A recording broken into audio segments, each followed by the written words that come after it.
mo ba ang pakiramdam kapag nalaman mo na ang taong minamahal mo ay ikakasal na sa iba? O ikinasal na sa iba kung kailan na nakabalik ka na? Kung hindi pa, yan ang ating alamin sa kwento ng buhay ni Naomi. Magandang araw po sa lahat ng mga listeners ng aming channel. Isa na naman pong inspirational love story ang ibabahagi ko sa inyo na sana ay kapulutan nyo ng aral. Ito ay pinamagatang Hired by the Billionaire. Pero bago tayo magpatuloy, kung bago ka pa lamang sa aming channel, ay paki-like po ng ating video, paki-click din ang subscribe button at bell icon para lagi kayong updated sa mga paparating ko pang mga uploads.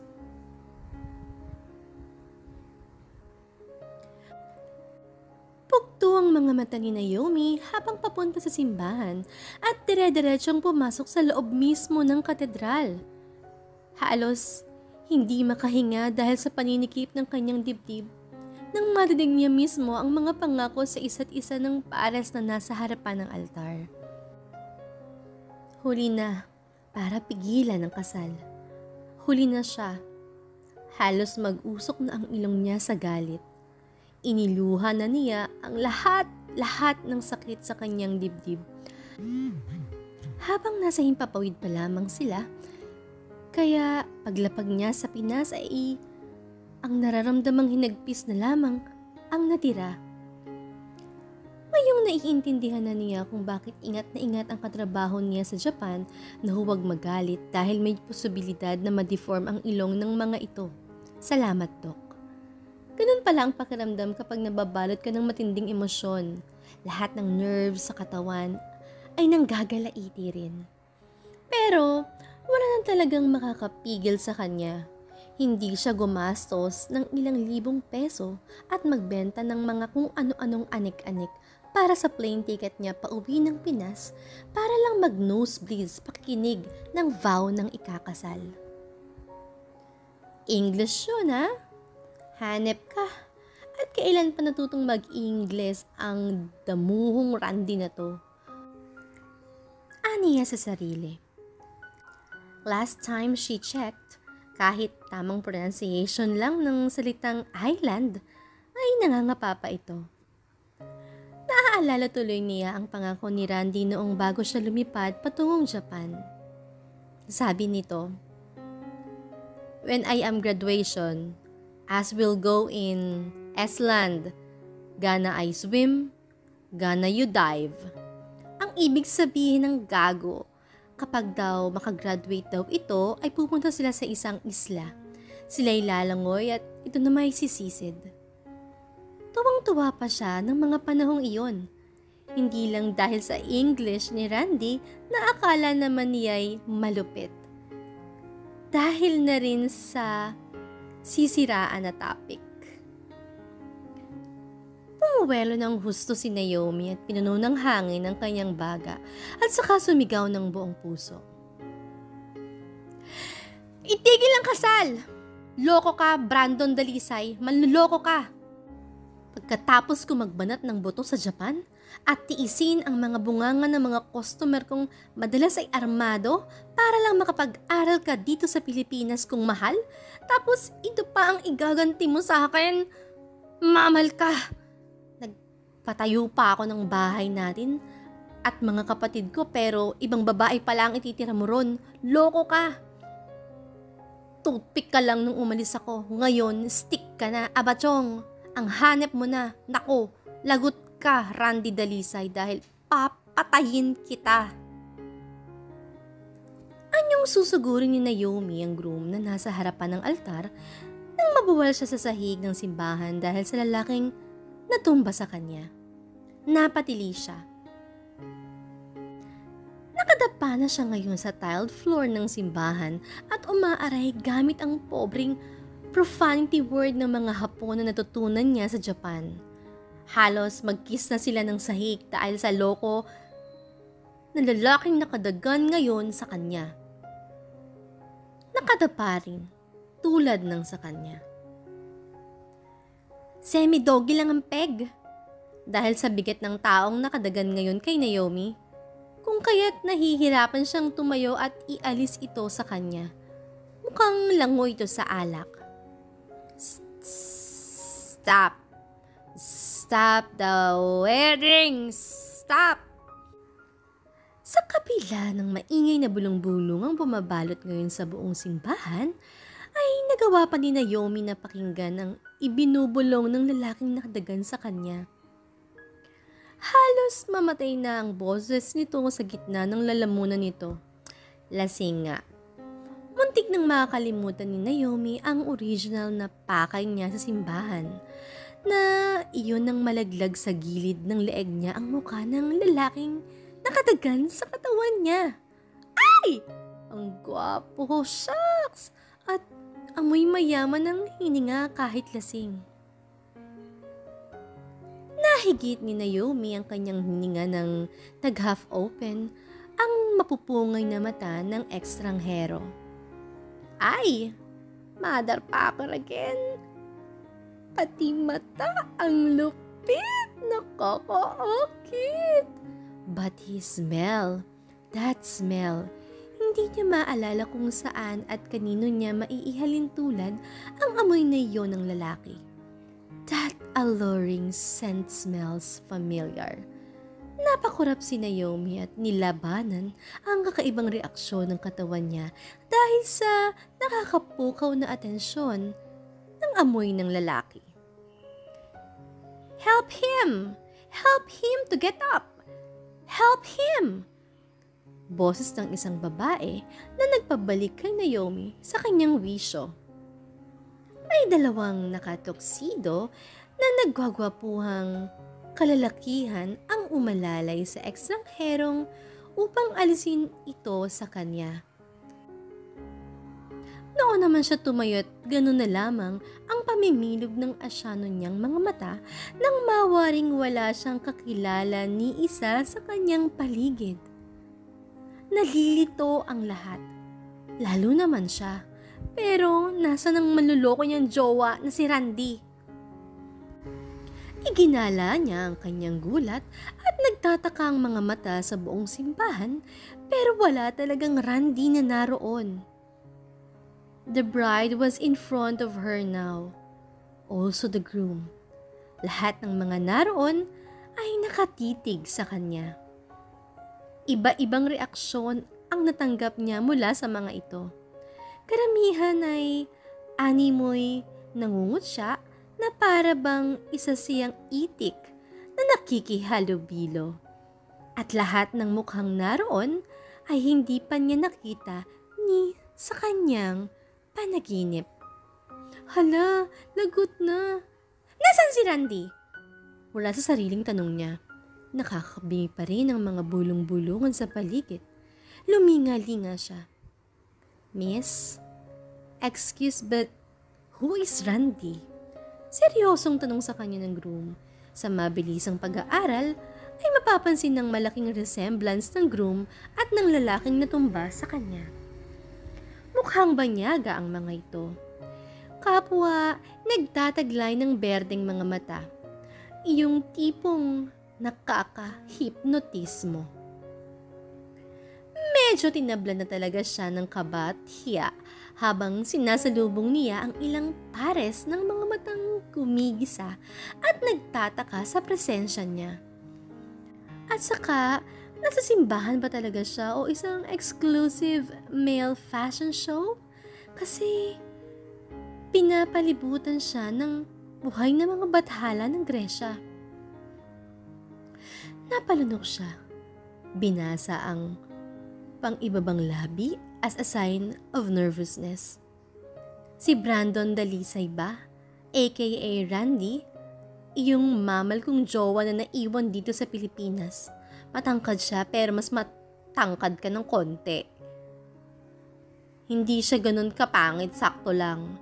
Walang abs, pero carry lang. At saka may nunal banda sa sentido pero bobo. Basta si Randy, kasal niya ngayon. Kasal niya kasi ngayon sa ibang babae kaya I guess you are in the wrong church, miss. Kami ang ikakasal ngayon dito. Here's my bride, Blessed Tadeo, and I'm the groom. Wala rito ang Randy na nanloko sa'yo. Ouch ha! Napangwi si Naomi. Kailangan ipamukha mo talaga sa akin na naloko ako ng isang mukhang kabayo, Chong? Lahot na! Ayaw ko na! Ge, sayonara! Ave Maria Santissima. Tuloy niyo na yung kasal niyo. Arigato, mabuhay kayo. Wow! Mabuhay ang bagong kasal. Wow! Rumampa si Naomi palabas ng simbahan na para bang walang nangyari.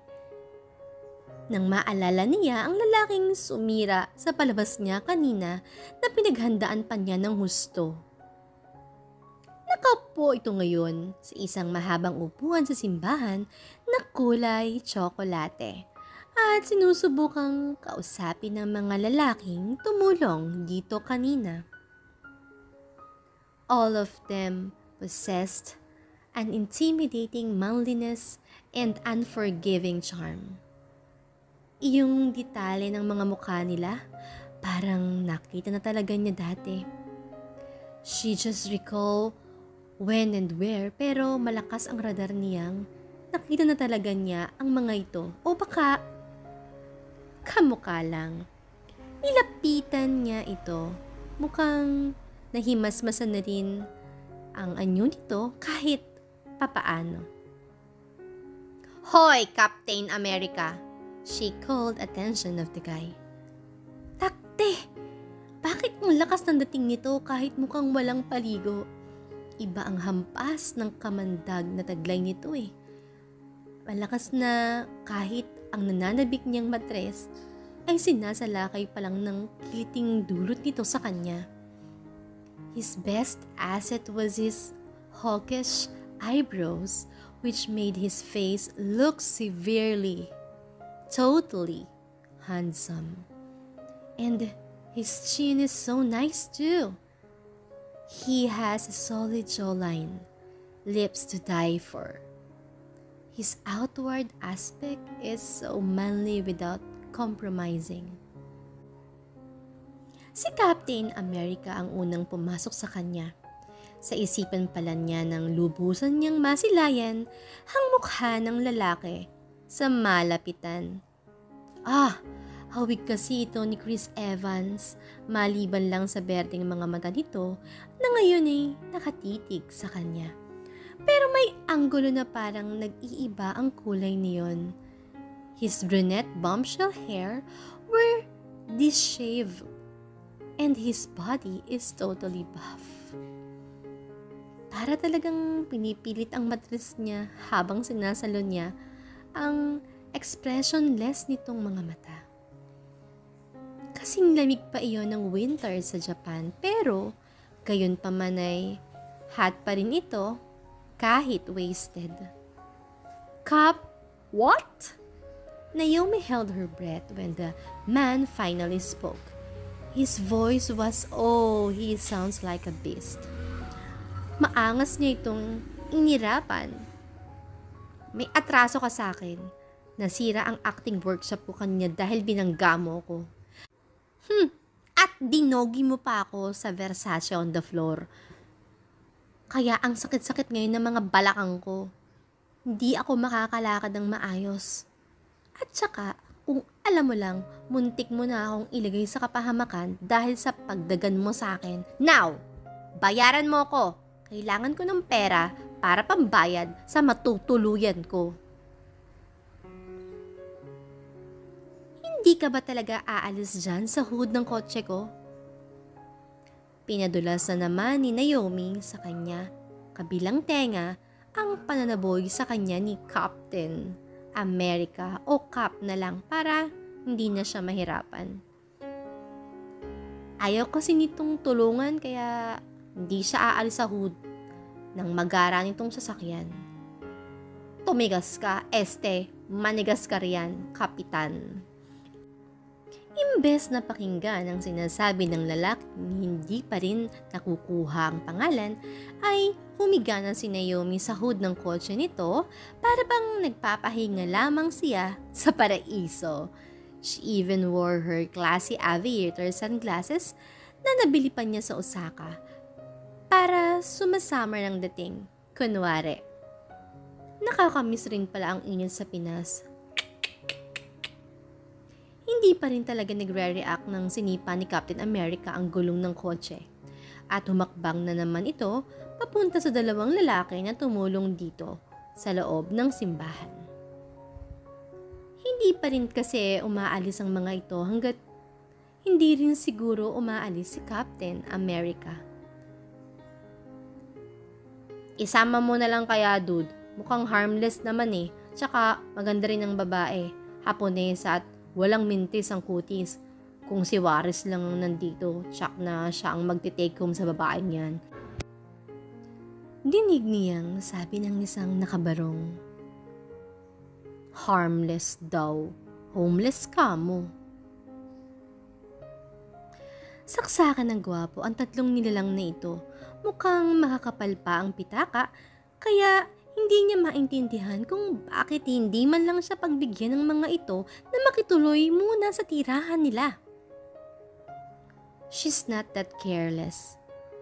Wala lang talaga siyang matutuluyan sa araw na yon galing airport. She doesn't even have a family. A relatives in Manila. Nasa Toledo ang mga kapatid niya. Kahit pitaka niya ay simot na. Harmless? Are you for real? And why would I do that? I don't even know her. Baka magnanakaw pa yan. Lasing na pahayag ni Captain America na halatang ipinaririnig sa kanya. Noon siya gumanti. Ouch! Shitsure shimashu. Cap. Excuse me, ang ibig sabihin nito. Hindi ako magnanakaw, mandurugas, pwede pa. At saka makapal ang mukha ko pero hindi ako magnanakaw. Kung may posible man akong manakaw sa'yo, iyon ay ang lakas mo. She flirtly bantered then smirked. Proud ka pa na makapal ang mukha mo ha? Napasimangot ang husto si Captain America. Parang lalong itong nalalasing kapag nagsasalita siya. He looks like a hot mess. Iyong ibang botones ng polo shirt nito ay nakabotones sa maling butas. Magulo ang buhok. Gusot ang damit pero matindi pa rin ang dating. Kilabot talaga. Ang dalawang kasama naman nito ay napangisi. Nag-high five ang dalawang nakatuksido na mukhang nakalimutan na yata na bahagi sila ng kasalanan na nagaganap sa loob ng simbahan. Hindi iyon pinansin ni Naomi pagkus ay bumaling ulit siya kay Captain America na parang sinisibak na siya sa ilalim ng isipan nito. Sige na, Captain America. Kung ayaw mo kong bigyan ng matutuluyan, edi i-cash mo na lang, mag-hotel na lang ako. Suhestyon niya. Wise! Bigyan mo na dude, para makapagpahinga ka na rin. I'll drive you home, presinta ng isa. No need, kaya ko ang sarili ko, Wilson. Tanggi nito. Para bang sanay na ang dalawang kasama nito sa kasupladahan na natural na lalaki. Humakbang ito palapit sa kinaroroonan ni Naomi at binuksan ng pinto sa may driver's seat. Paglabas nito ay may hinagas itong 5,000 sa kanya. Nagniningning ang mga mata ni Naomi at masiglang nagpadaos-os paalis ng hood ng kotse pagkatapos sagipin ng pera. Ang dali naman palang kausap ni Cap. Now, get lost! Asik pa ng lalaki sa kanya.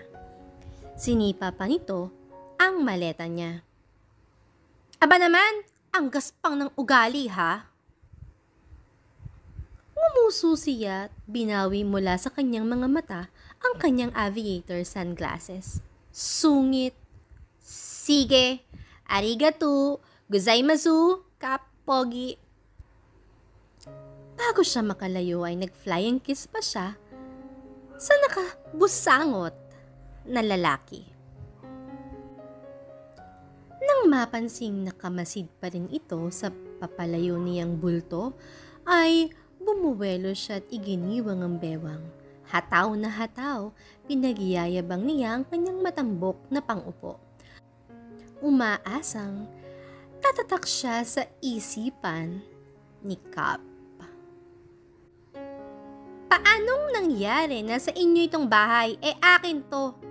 Ako ang bumili sa lupang kinatatayuan nito at pera ko rin ang ipinagpatayo ko sa bahay na to. Aba! Nagkakamali yata kayo, miss. 6 na buwan na mula nang bilhin namin ito sa may-ari. Ito na nga ang mga dokumento nagpapatunay sa amin na ang bahay at lupang ito. Tingnan mo! Winagayway ng balye ng ginang ang hawak nitong dokumento. Sige, wag na. English yan. Wala rin akong maiintindihan. Bigong tumalikod si Naomi. Bobo naman pala. Ang lakas ng loob mang abala. Akala mo naman kung sino. Nahagip pa ng pandinig niya ang sinabi ng balyenang nakabili ng ipinundar niyang bahay. Kung hindi lang siya pagod ay baka na-uppercut na niya ang ginang kahit pa triple ang laki nito sa kanya. Oo, bobo siya. Bobo nga naman talaga siya dahil hindi naman siya maloloko ni Randy kung matalino siya. Nanghihinang lumayo siya sa bahay na yon. Hindi niya magawang lingunin ang bahay na yon dahil lalo siyang pinanghihinaan ng loob. Iyon ang katas ng pagkayod niya sa Japan. Dugod pawis ang ipinuhunan niya para lang maipundar ang bahay na pinapangarap nila noon ni Brandon.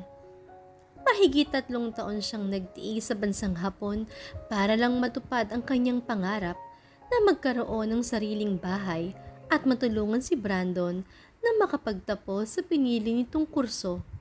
Pero, ang walang hiyang Randing yun, ibinenta lamang ang ari-arian niya nang wala siyang permiso.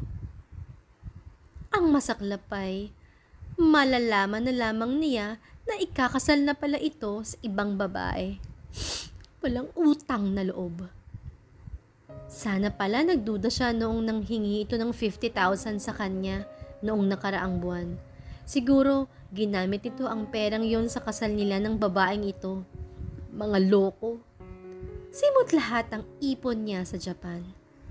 Walang-wala na talaga siya.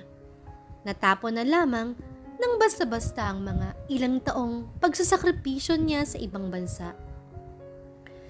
Bago naghanap ng murang matutuluyan si Naomi, ay hindi niya matiis ang kanyang kumakalam na sikmura, kung kaya't naghanap siya ng turo-turo. Mahirap na. Baka bumigay pa ang kanyang katawan. Hindi naman po pwede na abusuhin niya masyado ang kanyang sarili. Ngayon pa ba? Nang masiguradong komportable na ang pinakamamahal niyang maleta, na naspatan niyang bakanteng mesa ay umorder na siya. Napalunok pa siya sa presyo ng mga ulam sa karinderya. Ano? Bibig na lang pala ang nagmumura sa panahon ngayon.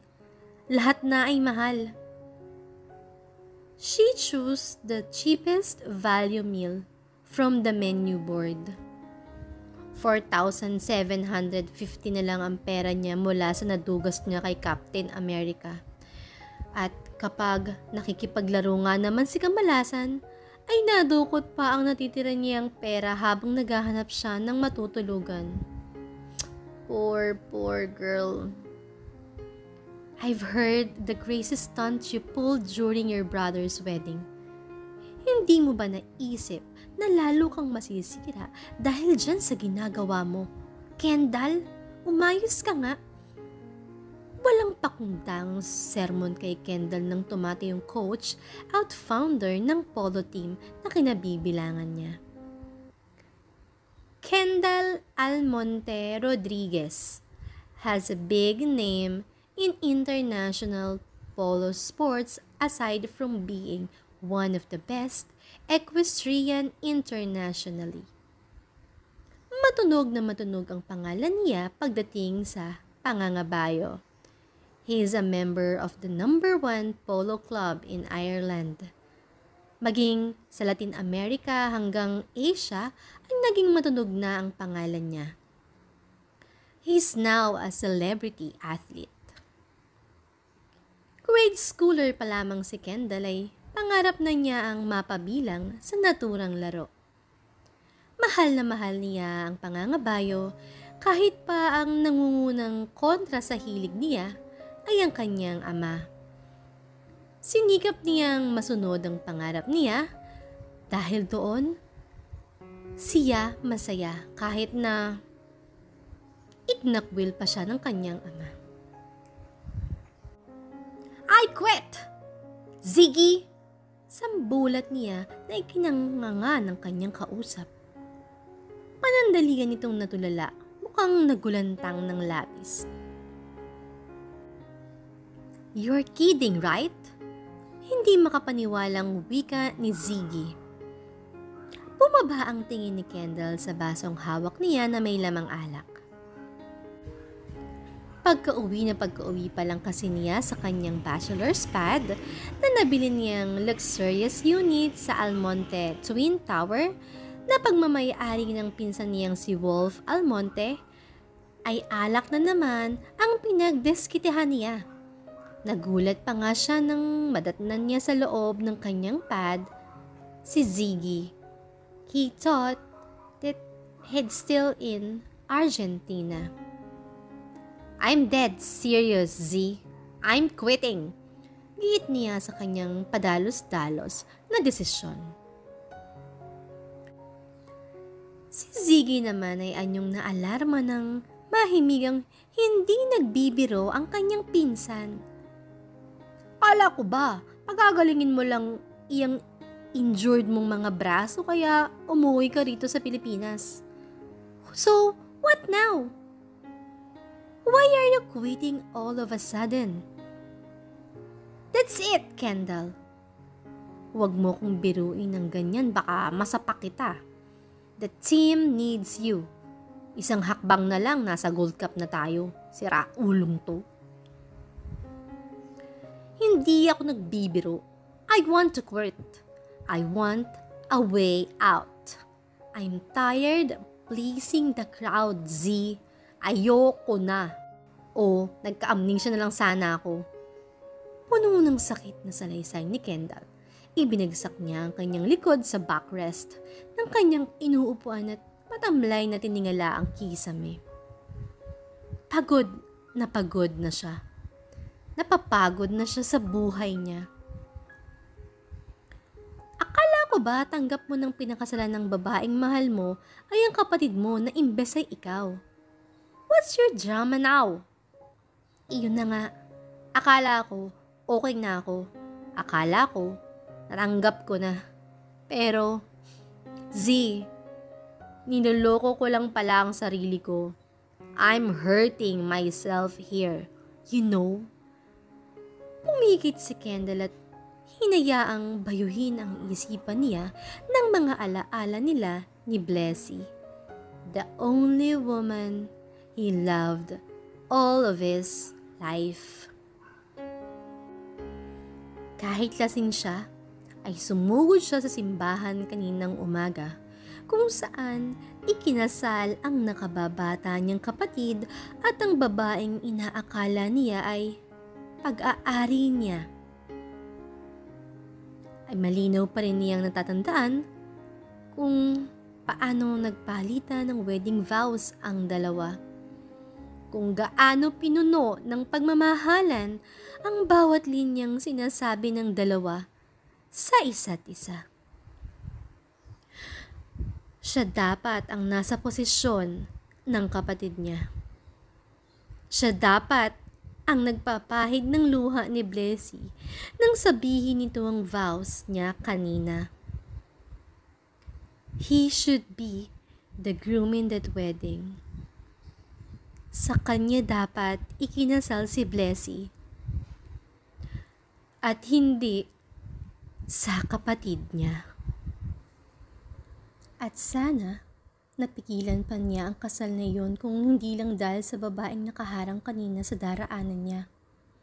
Lasing siya nung sumugod siya sa simbahan kaninang umaga at lalong tumilapon sa hangin ng katinoan niya nang mabangga niya ang naturang babae kanina doon. That crazy woman. Para itong ikaapat na miyembro ng Charlie's Angels dahil sa suot nito kanina na all-black outfit. Parang may hahabuling burol. Ayusin mo muna ang sarili mo, Kendall. Quitting isn't an answer to your mourning. Polo is your life, remember? Kaya wag kang magpapadalos-dalos, dude. Kendall diverted his attention back to Ziggy. Payag ako na magpahinga ka pa ng mga, let's say, 2 months? I'll give you 2 months more to rest. Pwede na yon. Gamitin mo ang oras na yon para makalimot. To accept the reality. To start a brand new life without Blessy. Kailangan mong tanggapin na wala na kayo. Palayain mo na siya, Kendall. Let her be happy with your brother. Hindi umimik si Kendall, pero tanggap at naiintindihan niya ang bawat payo na ibinibigay sa kanya ni Ziggy. Iyon naman ang nararapat niyang gawin. Forgiveness is the final form of love, but acceptance is the key to his brand new life. Ziggy is correct. How would I forget her, Z? Ziggy gently massaged his chin as if he was trying to resort a very effective way to solve Kendall's heart problem. Babae ang problema mo, so babae rin syempre ang solusyon dyan. Basic. I doubt it will work. Nagawa ko na yan, dude. Nagmukha nga akong hangal at inutil. I cannot afford to have another woman if that's what you're implying, Kendall remarkably acidly. Just try it one more time. With another girl, with another strategy, and we both know that's a lie. May, di ba? Someone in Japan at malinis pa. Can we forget about it? Wala akong masyadong maalala sa nangyaring yon, even though how hard I try. Sumasakit lang lalo ang ulo ko kakaisip kung sino yung babaeng nakawan na sign ko doon. Isa pa yun, kahit anong subok niyang alisin sa utak niya ang nangyari ng gabing yon, noong siya ay nasa Japan ay hindi niya magawa. Why don't you try to hire someone to find the girl? Not a bad idea though. Naudlot ang usapan ni Kendall at Ziggy nang tumunog ang doorbell. Si Ziggy ang nagbukas ng pinto. At gano'n na lamang ang paninigas ng katawan ni Kendall nang may kasama na itong kampo ni Catwoman nang bumalik ito sa harapan niya. That naughty woman was smiling her from ear to ear. Her Asian eyes gone floppy.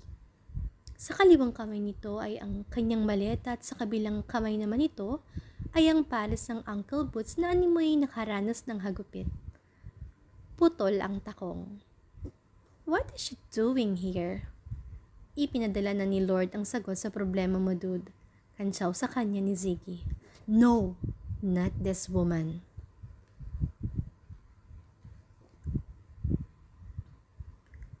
Kakusa ka ba ni Madam Owring o kaya ay ipinaglihi ka ng nanay mo sa canine German Shepherd kaya naaamoy mo kung saan ako nakatira? Ang lupit mo Puno ng sarkasmong kuro-kuro ni Captain America sa kung paang natunto ni Naomi ang bachelor's pad nito. Sinuklian niya ulit ang pagkatamis-tamis ng ngiti ang masungit na kapitan. Ang kanya namang mga mata ay may sariling paraan upang magpaawa sa lalaking lantarang hindi natutuwa sa presensya niya sa pad na yon. Eto naman, getting to know each other forever agad. Pati kung saan ako pinaglihi ng nanay ko aalamin mo pa. Ang cute-cute mo talaga, Cap. Pakurot nga ng pisngi mo mamaya ha, Cap. She giggled. Nilantakan ulit ni Naomi ang instant noodles na siyang available lang sa pad ng lalaki. Kapal mukha siyang nanghingi ng pagkain kanina at mabuti na lamang At may ginto ang puso ang lalaking nagbukas ng pinto kanina at binigyan siya ng 3 large cup ng instant noodles. Sinilip niya ang reaksyon ng lalaki at hindi nga siya nagkamali nang makita ang mapanganib nitong muka. Nakaupo ito sa high stool ng bar counter habang siya naman ay nasa dining table. Lumalamon. "Hindi ka talaga nahiya, ano?" He commented, irritations swirled in his eyes. "Mismo, nadali mo, Kap." Maingay na sinimot ni Naomi ang unang cup noodles bago tumulak sa pangalawa. "Hindi naman ako mag-jajapayuki kung hindi ako ganun at makapal lang ang muka. Kumbaga, asset ko na yon." Pagmamalaki pa niya. Naalibadbaran ang lalaki pagkatapos niyang sabihin yon. Tao talaga. "Japayuki ako, oo, pero malangal akong tao. Akala mo, porket japayuki na kami huhusgahan na ninyo kami na marumi? Akala ninyong lahat kapag japayuki na nagbebenta na ng aliw, ng laman? Mali yun, hoy, for your evaluation. Club entertainer kami. Iyong ibang mga Pinoy doon kumakanta, sumasayaw, at saka iyong iba katulad ko, serbedora. Nagsisilbi ng pagkain, hindi ng laman at ng kung ano-ano pa." Mahabang explanation niya upang kahit paano ay maintindihan nito ang trabaho niya sa Japan. Lahat naman yun ay totoo, pero ewan ba niya kung bakit marami pa rin kapwa niya Pinoy ang humuhusga sa kanya o sa kanila. I'm not even asking. Masungit na balik sa kanya ng lalaki at tumalikod dito upang magsalin ng alak sa isang kopita. "But you're judging me from head over heels." Buga pa niya. Naiinis kasi siya sa mga taong marami ang tingin sa mga katulad niya. "Tumahimik ka nga dyan, babae, at kanina pa ako naiirita sa kadaldalan mo. Bilisan mo na dyan dahil papalayasin pa kita. I have no tolerance for such nonsense behavior." Natigilan sa pagkain si Naomi. "Wow, ang hard ha.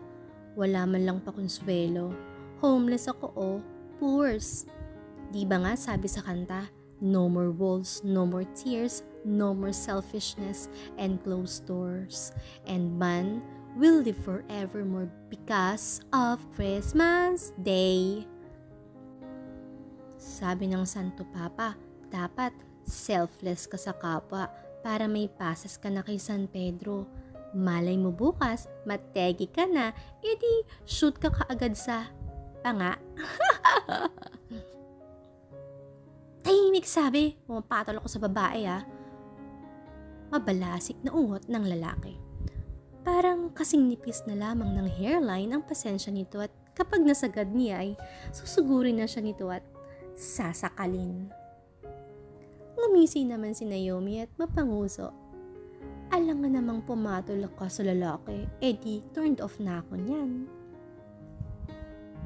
Tumilim ang mukha ni Kap para itong mananakmal. "Ay, bet ko yan. Sakmalan kahit may kasama pang nguyan." Malanding sabi ng utak ni Naomi. "How did you find my address anyway?" "Sa calling card na nasama mo sa 5 kyaw na hinagis mo sa akin kaninang umaga. Binayad ko pa yung relo ko para lang makatawag. Kasi yung cellphone na ibinenta ko pa. Sakay ka. Bisyo ko sa Japan, pandagdag ng plane ticket ko pa uwi. Kasi iyong perang binigay mo sa akin na dukot, kaya no more walls, no more choice, sa'yo pa rin ako tutuloy." "Calling card?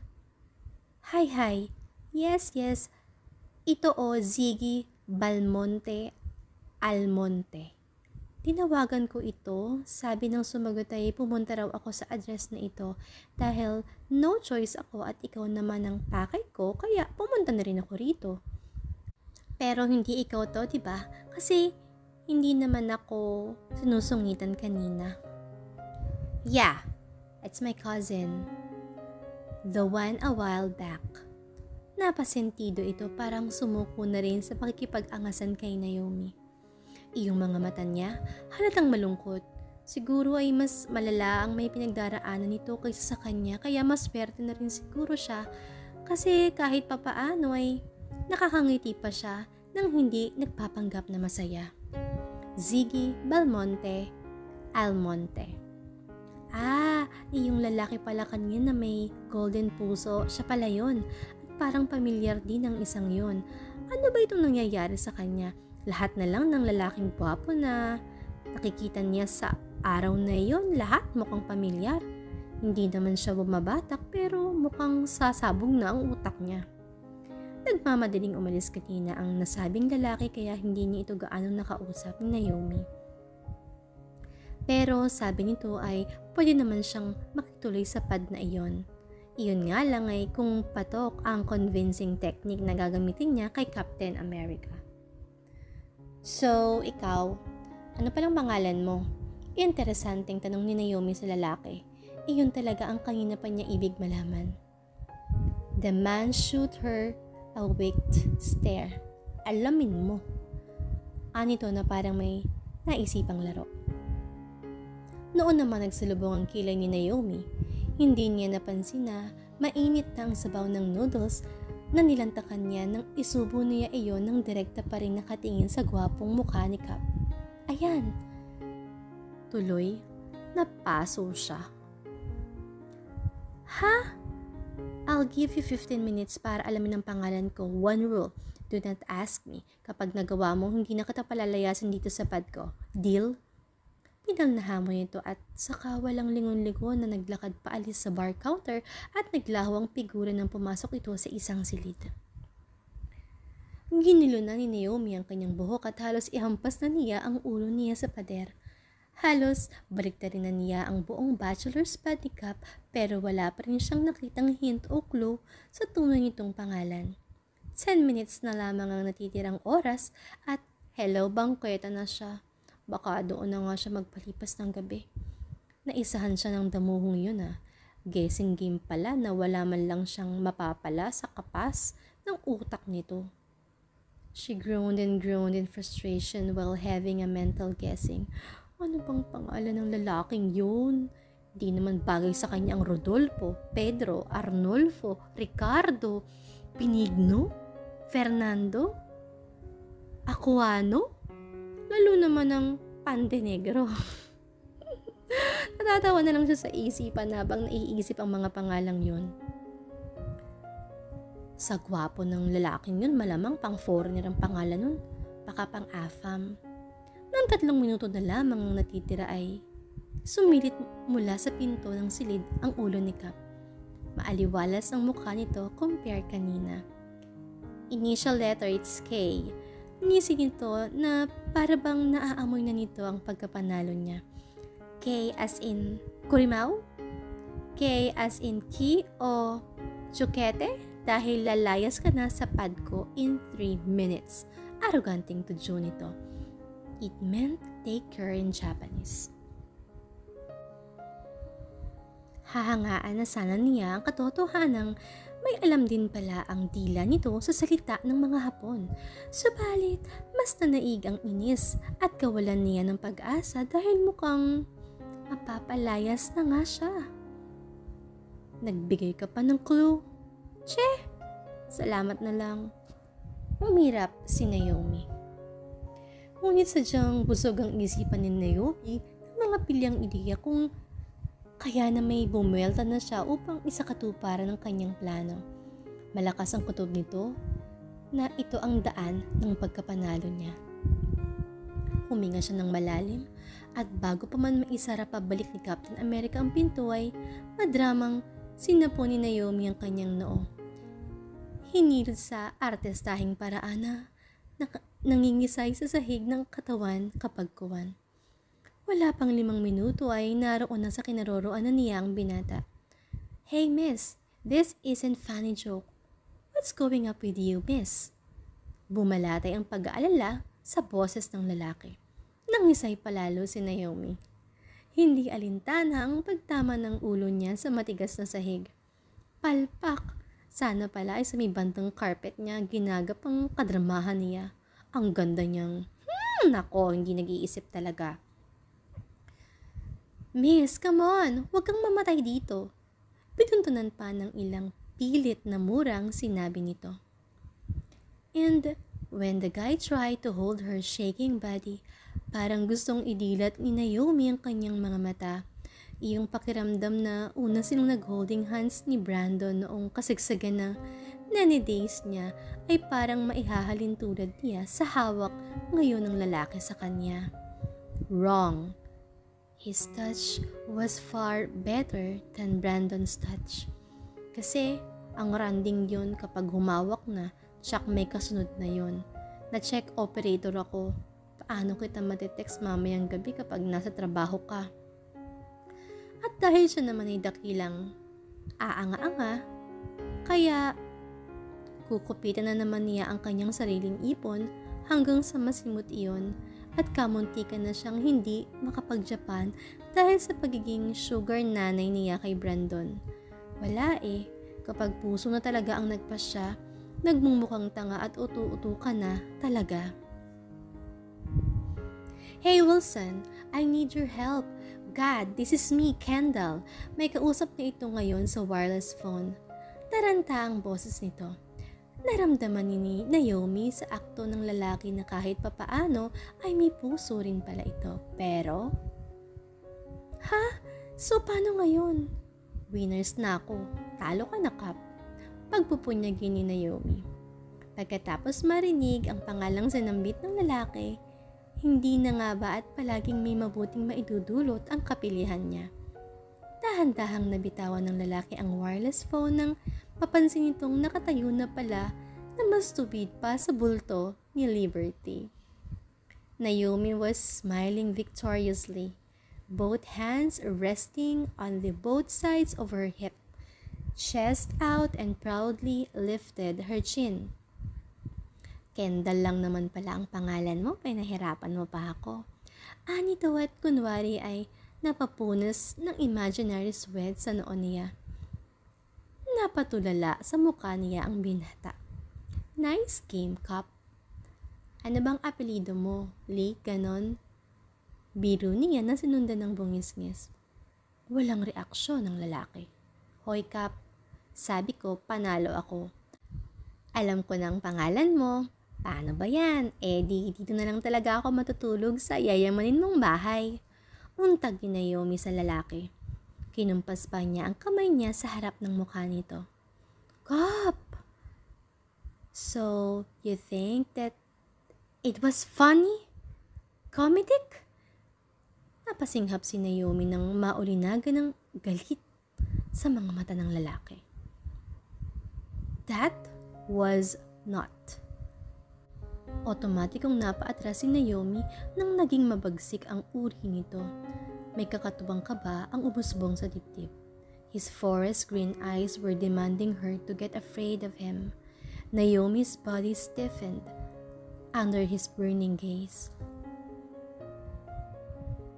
Are you dense, woman? Akala mo ayos lang na magbiro ka ng ganun sa harap ng kahit na sino. That kind of stunt won't never be lovable and amusing. Walang prang nitong sermon na hindi na magawang sundan pa ni Naomi. Bumagsak ang balikat siya. Tumalikod naman ang lalaki at sinabing, Hope not to see you when the sun comes up tomorrow. Get lost forever. Teka, awat niya nang anyong maglalaho na naman ito sa likod ng pintuan ng silid na pinanggalingan nito. Naomi bit her inner lip before say another set of words again. Ano pala yung dance? She lightly asked him, pati kasi yun ay hindi niya maintindihan. He impatiently faced her again, dark expression covering his handsome face. Dense means brainless. Bangag. Hindi nag-iisip. Mapurol ang ulo and that's you. Nakahanap nga siya ng maringal na bahay kung saan siya magpapalipas ng gabi, imbes sa lansangan, pero ang sisti naman ay hindi niya dinalaw ng antok buong magdamag, kakaisip sa mga mabibigat na salitang narinig niya mula kay Cap kagabi. Ang bigat nun sa dibdib masakit kasi alam niya sa kanyang sarili na totoo ang lahat ng yun. Tulad ng sinabi ni Cap ay nilisan nga ni Naomi ang magarang bachelor's pad nito. Nagpagala-gala siya sa kalsada at kumakalamang sikmura hanggang sa may isang itim na tiyadeng ang napansin niyang nakabuntot sa kanya. Kung isa man to sa mga malupit na Hapon na hindi niya pinansin noon sa Japan, may posibilidad na nasa panganib siya. Ilang eskinita ang nilusutan ni Naomi upang iligaw kung sino mang nakasunod sa kanya, kabadot na mamawis ang palad at noo. "I've got you, madulas ka ha." Napapiksi siya nang may humila sa bitbit niyang maleta. "Lord, iligtas niyo po ang maleta ko kahit wag na ako," she loudly prayed when someone laughed out wholeheartedly. "Ano ba to?" Nanginginig ang boses niya. Dala ng takot ay hindi niya magawang lumingon kung saan naroon ang sino mang nagbabalak siguro ng masama sa kanya. Noon naman lalong natawa ang lalaki sa likuran niya. "Please, wag po. Wag niyo pong ituloy ang paggalaw sa akin. Maawa po kayo sa magiging anak natin. Birch milk lang ang kaya kong ibigay sa kanya dahil hindi ko sure kung makakapag-breastfeed ba ako sa kanya. Birch tree, the family's milk. Milk lang pala dahil walang family. Sure akong hindi mo ako pananagutan at magiging Diyos ang disgrasyada ako. Please, only, sir, don't. Not me. Maawa kayo sa bata." Pang-Oscar na drama ni Naomi at sinabayan pa ng ilang defensive action na nakikita niya sa mga rape scenes. What? At anong anak? Advance lang po akong mag-isip. Sweats covered her forehead. Iyon din naman ang ending kapag ginalaw mo ko. Madadagdagan na naman ng 7 bilyong populasyon ng planeta. Excuse me lang, Miss Randy's ex-girlfriend. I'm not interested in you. Hindi ikaw ang tipo ko. Ayaw ko sa madaldal na katulad mo. Noon siya napalingon at napasinghap ng mahabang, "Oh!" nang magpasino iyon. "Uy, konsehal! Ikaw pala!" Relief danced in Naomi's childish Asian eyes na namanan niya sa kanyang unknown na ama. Kumunot ang noo ng lalaki. "Konsehal? Konsehal? Kapatid ikaw ni Cap, di ba? You have the weirdest mouth on earth." "Sino naman si Cap?" "Si Cap. Si Captain America, yung lalaking dumagan sa akin sa simbahan sa kasal mo kahapon." "Oh, si Kendall. Yeah, he's my brother." Naging mababa ang himig ng lalaki at binuntunan pa ng malalim na buntong hininga ang sagot nito. "Maitanong ko lang ha, konsehal. Bakit mo pala ako sinusundan? Crush mo ba ako? Kakakasal mo lang ha, pero nangangaliwa ka na." "Uy, excuse me. Hindi nga kita type. I'm just here to offer you a job." Nanginginig ang mga mata ni Naomi. Ito na marahil ang sagot sa kahirapan niya. Wala na kasi talaga siyang balak ng bumalik ng Japan kahit pa maayos naman ang kita niya roon. Go on. Leave me breathless. Hi. Go ako dyan, konsehal, kahit ano pa yan. I'm Enter the Dragon. Rawr! The man just winked, then smirked playfully after a few seconds. "Siyang, ikaw nga ba yan?" Munti ka nang tumalili sa kamay ni Naomi ang babasaging mug na pinupunasan niya dahil sa pamilyar na boses na kumulat sa kanya. Lumundag ang puso niya sa tuwa nang makumpirmang hindi isang aparisyon ang narinig niya. "Tia Barbie!" Naibulalas niya, gawa ng labis na galak at naipunas niya sa likuran ng lalaki ang Basahan na ipinangpunas niya sa magkanina at iba pang mga display doon sa mumunting souvenir shop na pinagtatrabahuhan niya. Swerte na siya dahil kahit papaano ay may natuntun siyang isang kaibigan na dati ay nakatrabaho niya sa Japan, si Frankie. Sa souvenir shop na ito namamasukan at mabuti na lamang at nagawa ng paraan na maipasok din siya nito kahit temporary lamang. Siyang pasag ang boses ng matandang binabae na kung hindi man nagkamali si Naomi ay lampas na sa 50 ang edad. Mahahalata naman ang edad nito sa kulubot na balat nito at mapuputing buhok. Tia Barbie, bakit naman po kayo nagkaganito? Utitit na kamandang-dangs. Maluhalwang po na ni Naomi sa ayos ng tiyuhin. Noong huli niya itong nakita, 3 taon na yang pagkaraan ng bonggang-bongga pa ang alindog nito bilang Barbie sa probinsya nita. Bading ito. Si Barbie o Amador sa birth certificate nitong nilamo ng sunog noong 90s, kasama ang ipinundar nitong bahay ay kinikilalang tiyuhin ni Naomi. Kapatid ito ng kanyang tatay Nestor na siyang kinilala niyang ama. Kaso ay nag-asawa itong muli nang sumakabilang buhay na ang kanyang tunay na ina.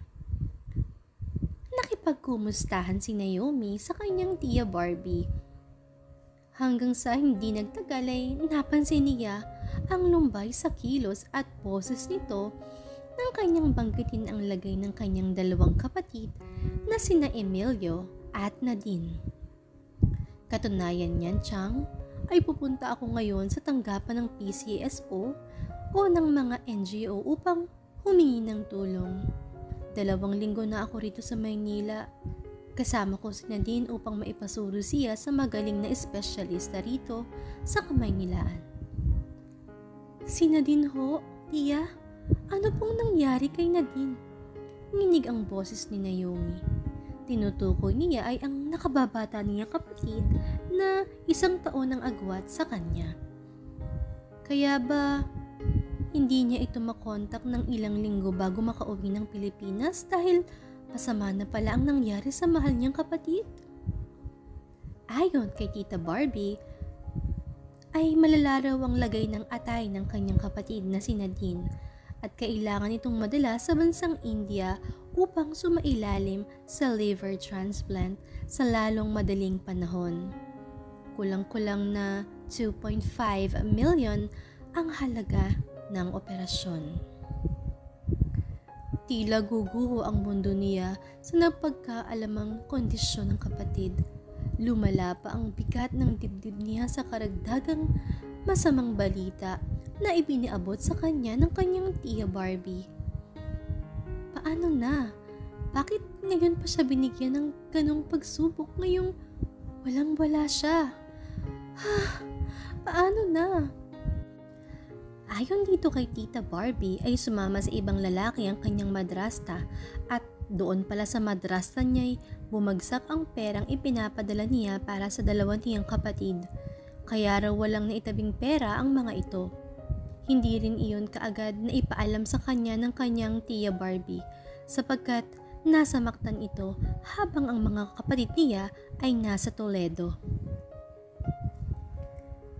Magkano kaya ang babae sa aquarium? Tingin mo, Frankie, magkano?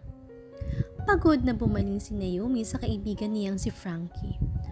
Ang tinutukoy na aquarium ni Naomi ay ang underground nightclub kung saan talamak ang bentahan ng walang karanasang mga babae sa mga banyagang parokyano ng naturang Boite. Kagagaling lang nila sa ospital kung saan naka-admit ang kapatid niyang si Nadine upang kumustahin ang lagay nito. Pagkasara pa lamang ng souvenir shop na kanilang pinagtatrabahuhan ay dumiretso na siya sa ospital kasama ang kanyang kaibigang si Frankie.